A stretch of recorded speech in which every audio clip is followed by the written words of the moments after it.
শারদোৎসবের race কাটতে না কাটতেই ক্রিকেট বিশ্বকাপের উৎসবে গা ভাসালো শহর কলকাতা। শনিবার বিশ্বকাপে ইডেন গার্ডেন্সের প্রথম ম্যাচ, অর্থাৎ 28 তারিখ ইডেনে প্রতিবেশী দেশ বাংলাদেশের মুখোমুখি হবে নেদারল্যান্ডস। আর বৃহস্পতিবারই তার প্রস্তুতি শুরু করে দিয়েছে মুশফিকুর রহিম, মাহমুদুল্লাহরা।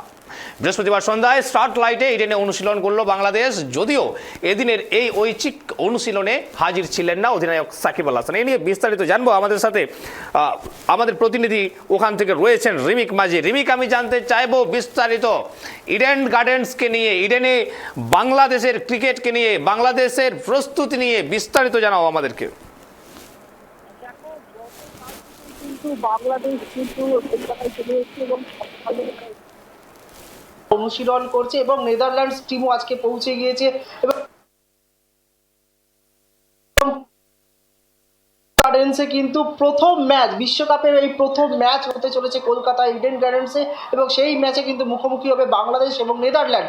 দুটো দলই কিন্তু এবারের বিশ্বকাপে কিন্তু দুটো দলই কিন্তু সব থেকে বেশি আনপ্রেডিক্টেবল, কেননা এই নেদারল্যান্ডস কিন্তু সাউথ আফ্রিকার মতো শক্তিশালী দেশকে কিন্তু হারিয়ে দিয়েছে, আবার বাংলাদেশও কিন্তু হারিয়েছে আফগানিস্তানকে। কিন্তু পরপর তারা 4টে ম্যাচ কিন্তু দুটো দলই হেরেছে। 5টা ম্যাচের মধ্যে তারা একটা ম্যাচ জিতেছে, বাকি 4টে ম্যাচ হেরেছে। ফলে বিশ্বকাপের সেমিফাইনাল বা পরের রাউন্ডে যাওয়ার রাস্তা প্রায় কার্যত বন্ধই বলা যায় এই দুটো দলের ক্ষেত্রে। ফলে এই দুটো দলের কাছে কিন্তু এই বাকি 3টে কি 4টে ম্যাচ কিন্তু প্রেস্টিজ ফাইট, সম্মান রক্ষার ম্যাচ।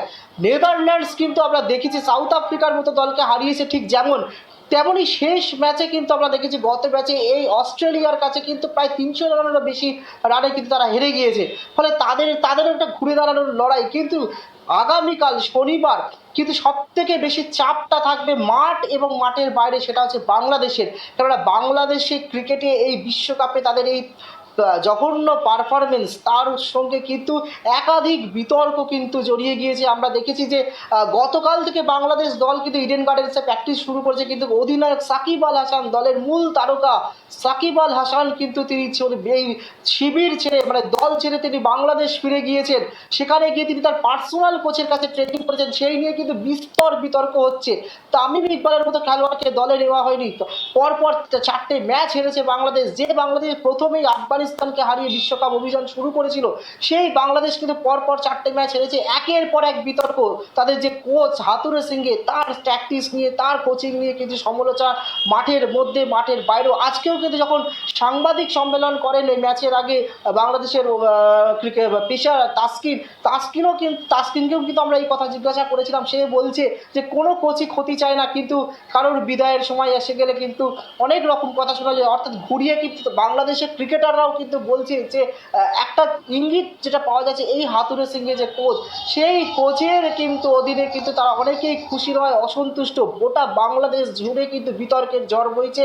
বাংলাদেশ ক্রিকেটাররা, বিশেষ করে অধিনায়ক সাকিব আল হাসান কিন্তু খুব ভালো করে জানেন যে এই পরের যে 3টে কি 4টে তাদের ম্যাচ রয়েছে, 4টে ম্যাচ, সেই 4টে ম্যাচের মধ্যে যদি তারা ভালো ফল করতে না পারে, সাকিব আল হাসান ব্যক্তিগতভাবে যদি ভালো পারফরমেন্স করতে না পারেন, কেন আমরা দেখছি সাকিব আল হাসানের এই গত 5 ম্যাচে একটা ম্যাচে মাত্র 46 রান করেছেন, বাকি প্রত্যেকটা ম্যাচে দু করে পৌঁছতে পারেনি, মানে 10-এর নিচে তার রান। ফলে তার পারফরমেন্স তলানিতে তিনি বিশ্বকাপে শিবির ছেড়ে চলে গেছেন দেশে পার্সোনাল কোচের কাছে ট্রেনিং করতে।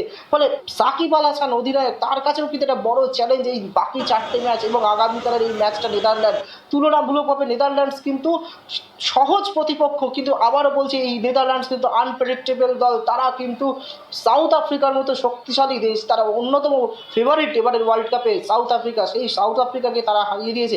ফলে শনিবারের ম্যাচ কিন্তু যতই প্রতিবেশী রাষ্ট্র বাংলাদেশ বা নেদারল্যান্ডসের মধ্যে হবে, লড়াই কিন্তু হাড্ডাহাড্ডি হবে। আর সেই সঙ্গে কিন্তু একদম বিশ্বকাপকে একদম শহরে ক্রিকেট প্রেমীদের উপহার দেওয়ার জন্য ঢেলে সাজিয়েছে ইডেন গার্ডেন্স, একদম ঢেলে সাজিয়েছে। নতুনভাবে তৈরি হয়েছে ইডেন গার্ডেন্স, একদম ঝাঁ চকচকে গোটা ইডেনকে পাল্টে ফেলা হয়েছে।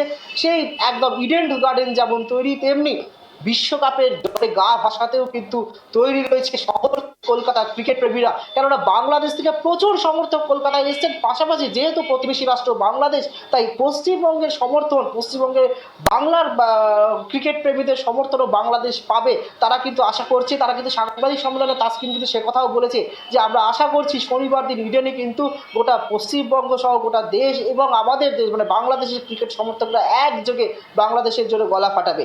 লদম। বাংলাদেশ এবং নেদারল্যান্ডসের এই ম্যাচকে নিয়ে কিন্তু অসংখ্য মানুষ তাকিয়ে রয়েছেন এবং বেঙ্গল টাইগারদের খেলা দেখার জন্য হয়তো কলকাতাবাসীদেরও অপেক্ষা রয়েছে। আমিও সেই সম্পর্কে বিস্তারিত জানতে চাইবো, কলকাতাবাসীর মধ্যে সেই উত্তেজনা কতটা বেঙ্গল টাইগারদের খেলা দেখার জন্য। এই কথাটাই বলছিলাম যে আজকে প্রেস কনফারেন্সে বাংলাদেশের যে তাসকিন আহমেদ পেশার, সে কিন্তু একই কথা বলেছে। কিন্তু দেখো, সবে দুদিন আগে কিন্তু শারদ উৎসব শেষ হয়েছে, দুর্গাপুজো বাঙালিদের শ্রেষ্ঠ উৎসব।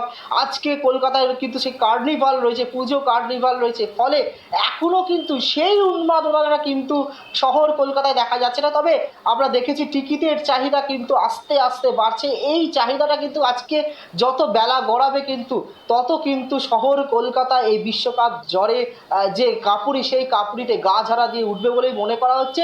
কলকাতার মানুষ বা এই রাজ্যবাসী, বাংলার মানুষ কিন্তু বরাবরই ক্রিকেট প্রেমী, খেলা প্রেমী। সে কে দল কোন দল খেলছে সেটা কিন্তু ম্যাটার করে না। কালকে সিএবি কর্মকর্তারাও কিন্তু আশাবাদী এবং বাংলাদেশ ক্রিকেট দলও কিন্তু আশাবাদী যে শহর কলকাতার পুরো সমর্থনে কালকে কিন্তু ইডেনের 65,000 গ্যালারি কিন্তু ভরবে। কেননা দেখো, বিশ্বকাপের অন্যান্য ম্যাচেতেও আমরা দেখেছি গ্যালারি ফাঁকা থাকছে, সেই নিয়ে বিস্তর সমালোচনা চলছে অন্যান্য দেশ। আমরা দেখেছি বাংলাদেশেতেও সেই নিয়ে প্রচুর ট্রোলস হয়েছে।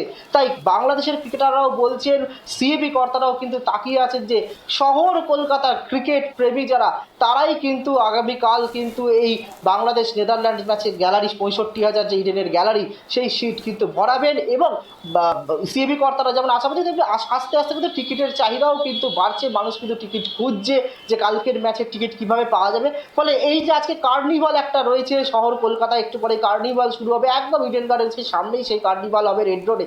ফলে যত বেলা বাড়বে কিন্তু দুর্গাপুজোর রেস, শারদ উৎসবের রেস কাটিয়ে কিন্তু বিশ্বকাপ জ্বরে কিন্তু শহর কলকাতা গা ভাসাবে, তাতে কোনো সন্দেহ নেই। লদম। ধন্যবাদ রিমিক। আগামীকাল বাংলাদেশ বনাম নেদারল্যান্ডস এই ম্যাচের দিকে কিন্তু তাকিয়ে রয়েছে সমস্ত দর্শকবৃন্দ। বাংলাদেশ থেকে অসংখ্য মানুষজন এসেছেন বাংলাদেশের খেলা দেখার জন্য, তার সাথে সাথে কলকাতাবাসীরা তো রয়েছেন নেদারল্যান্ডস এবং বাংলাদেশের খেলা দেখার জন্য। এবং আগামীকালের এই ফলাফল কি হবে তা তো খেলার পরই জানা যাবে। কিন্তু তার আগে মুহূর্ত পর্যন্ত বাংলাদেশ এবং নেদারল্যান্ডসের এই খেলাকে নিয়ে কিন্তু প্রস্তুতি এই মুহূর্তে প্রায় প্রস্তুতি শুরু করে দিয়েছে এবং প্রস্তুতি শেষের মুহূর্তে বাংলাদেশ প্লেয়ারদের এবং সাকিবহীন এই স্কোয়াড।